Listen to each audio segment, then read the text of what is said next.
Saraswati power వ్యవహారానికి సంబంధించి జగన్ కుటుంబంలో ఒక అలజడి అయితే రేగింది. అది చివరికి కోర్టు వరకు వెళ్ళింది. అయితే దీని మీద తాజాగా వాదనలు జరిగాయి కోర్టులో. సరస్వతి పవర్లో 99.89% షేర్లు కంప్లీట్గా వైఎస్ విజయలక్ష్మి పేరుతోనే ఉన్నాయి. అంటే జగన్ గారి తల్లి పేరుతోనే ఉన్నాయనేది ఎన్సిఎల్టీలో విజయలక్ష్మి వెల్లడించారు. ప్రధానంగా సరస్వతి పవర్ అండ్ ఇండస్ట్రీ షేర్ల బదిలీ విషయంలో మాజీ ముఖ్యమంత్రి వైఎస్ రాజశేఖర రెడ్డి కుటుంబంలో పుట్టిన చిచ్చు national company law tribunal Hyderabad bench వేదికగా పతాక స్థాయికి చేరింది.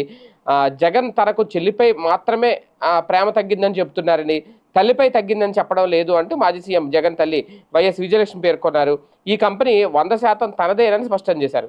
సరస్వతి పవర్లో తమ వాటాను మోసపూరిత పద్ధతిలో బదిలీ చేసుకున్నారని, షేర్ల బదిలీ నిలిపేయాలని, తమ వాటాను పునరుద్ధరించాలని కోరుతూ మాజీ సీఎం జగన్ అలాగే భారతీ క్లాసిక్ రియాలిటీ ట్రైబ్యునల్లో పిటిషన్ వేసిన సంగతి తెలిసిందే. దీనిపై రాజీవ్ భరద్వాజ్ అలాగే సంజయ్ పూరితో కూడిన ధర్మాసనం సుదీర్ఘ విచారణ చేపట్టింది.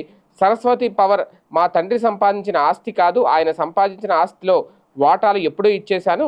ఆ తర్వాత చెల్లి షర్మిలపై ప్రేమ అనురాగంతో సరస్వతి పవర్లో మాకున్న 51% వాటాను ఈడీ కేసులు ముగిసిన తర్వాత ఇద్దామనుకున్నాను. చెల్లి నాపై అనుమానంతో తల్లిపై ఒత్తిడి తెచ్చి వాటాలు బదిలీ చేసుకోవాలని చూస్తోంది. సాధారణ ఎన్నికల సందర్భంగా ఆమె వేరే పార్టీలో చేరి నాపై తీవ్ర విమర్శలు చేసింది. అందుకే ఆమెపై ప్రేమ అనురాగం పోయాయి. ఆమెకు సరస్వతిలో వాటా ఇచ్చే ఉద్దేశం లేకపోవడంతో ఎంఓయు గిఫ్ట్ డీడ్ రద్దు చేసుకున్నాము. ఇది నా స్వార్జితం, నేనే దాతను కాబట్టి ఏకపక్షంగా ఎంఓయు గిఫ్ట్ డీడ్ రద్దు చేసే హక్కు ఉంటుంది.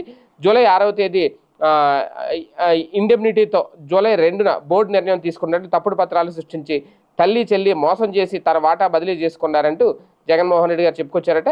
ఈ అక్రమ బదిలీని కంపెనీ ఎలా ఆమోదిస్తుంది? ఈ అక్రమాన్ని గుర్తించి నా వాటా నాకు పునరుద్ధరించండి అంటూ జగన్మోహన్ రెడ్డి తరపు న్యాయవాది అయితే అక్కడ కోరారు. మొత్తానికి ఇప్పుడు ఇదే అంటే ఇక్కడ వీళ్ళ మధ్య ప్రేమ అనురాగాలు ఆప్యాయతలు ఇవన్నీ ఇంకా ఆస్తుల విషయంలో గొడవ మొదలైనవి అంటే వాటి గురించి పెద్దగా మాట్లాడుకోవాల్సిన అవసరం లేదు. అదే నేపథ్యంలో ఎంతైనా తల్లి కాకుండా పోదు, చెల్లి కాకుండా పోదు జగన్మోహన్ రెడ్డి గారికి. కుటుంబంలో ఇలాంటి ఆస్తి వివాదాలు సిచ్చులు అనేది కామన్గా వస్తూ ఉంటాయి. డబ్బు ఉన్న వాళ్ళకి ఇవన్నీ, డబ్బు లేని వాళ్ళకి ఏ ప్రాబ్లం ఉండదు. కాకపోతే ఇక్కడ విషయం ఏంటి అంటే ఫైనల్గా ఈ జగన్ గారి వెనక్కి తగ్గిలా లేరు, అలాగే తల్లి విజయం కూడా వెనక్కి తగ్గిలా అయితే లేరు.